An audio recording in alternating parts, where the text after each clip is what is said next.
Hey everyone, this is Dr. Zach Ward. I am a structural upper cervical chiropractor here in Auburn Hills, Michigan.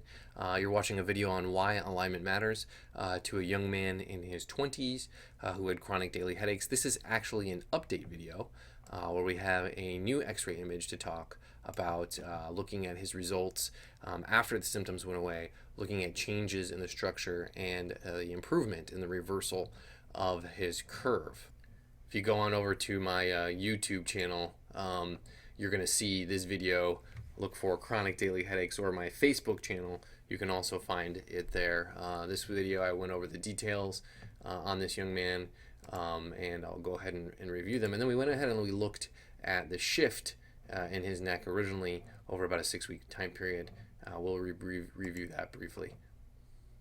So very quickly, the patient is a 20-something-year-old male, headache or chronic daily headache for 50 days straight, not long after being struck with a branch in the head, experienced dizziness for a few minutes after that strike, and then started noticing an increase in frequency of headaches and some short-term memory issues potentially.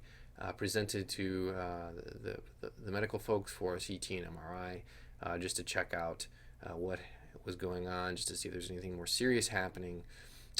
Nothing was there, no real explanation for what was going on. It was recommended to him that he get screened structurally to see if he had stress in his system that could be explaining his symptoms. And lo and behold, he did. This is just one example of that, which is an increase in the spinal tone going down on the right leg, causing the right leg to appear to be drawn up or out of balance with the left, creating a pelvic imbalance. I did a few more tests and showed that was a lot of that tension was originating in his neck. And then we went ahead and took the x-ray and saw that it looked like the one on the left. So we're going to go ahead and go look at that film. We'll look at the original post film, and then we'll look at the updated x-ray and talk about why it's important as well. So this is an image of 3 different people. You can't see this one over to the right. I'm sorry, 3 different x-ray images, same person. This is the back of the skull. This is the first cervical vertebrae. This is the 2nd, 3rd, 4th, 5th, 6th, and 7th cervical vertebrae. This is the corner of the jaw. This is the teeth. That's just to orient you. What you should see over here in this image all the way on the left is the way that this neck curves going this direction towards your left. And that is the opposite of where it's supposed to be. That curve should be going this way. It should look something like this, ideally. Because of that curve and because of the trauma that he took, maybe at that accident or maybe before, the back of his first cervical vertebrae is tucked up here into the bottom of the skull. Now, why is that a problem? It's a problem because from a mechanical perspective, this area of the body has a lot of important work to do. This is where the lower brain stem, right in through here, becomes the spinal cord and leaves through a hole here. And more than that, there's a lot of fluid exchange. So you have a lot of blood that comes up through the intervertebral arteries, makes a turn here, goes through that hole, makes another turn up and through here, providing about 2/3 of the blood flow up into the brain. In addition to blood in, you've also got drainage out through these internal jugular veins and other named veins. And in addition to that, around the spinal cord itself, you have a flow of cerebral spinal fluid, which keeps that nerve system tissue bathed in fluid at all times, keeps the friction down, all kinds of good things like that. This is a relatively small area that has been made smaller by the fact that the alignment is bringing the back of the first cervical vertebrae up into the skull. So that's a problem. From our world, we see that as a potential cause for his chronic daily headache, as well as a number of other things. So hopefully you can see the way that this first cervical vertebrae is kind of pitched like this, and how in the 6 weeks later it's pitched like this, and how that curve goes from being kind of here to being here. We start to see some improvement, start to see some letting go of that tension on that front side, and now we have an update for that several months later. And now I've carried in the updated image. Again, the first cervical vertebrae, you should see the plane of it is still improved. It's still pointing up towards the bottom of the eye socket over here. This is the 2nd, 3rd, 4th, 5th, 6th, and 7th. We're still seeing a little bit of a reversal down here.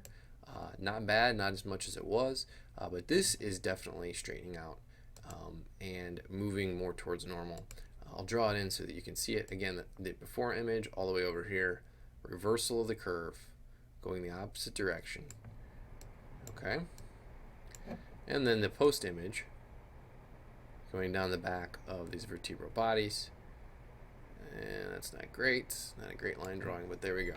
You can start to see how this is starting to move this way even more than it was. This image was taken on November 3rd, 2016, approximately about 7 months later, a little less than 7 months.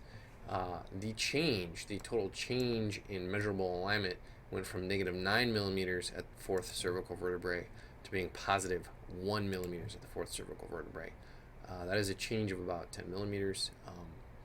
That's great. We're looking to see some more improvement, hopefully over time. This will open up. The important thing I want to mention before we go here is just the fact that his symptoms disappeared a long time ago, really, within the first 6 to 8 weeks. He is continuing checking in with me every once in a while to make sure that we maintain his alignment between here and here, so that over time his own body will start to continue to let go and open up this area here. Of course, he has to follow some rules regarding texting and head position and things like that, being aware of his structure and his posture as he's working. But with time, we expect, hopefully, that this will continue to move out in this.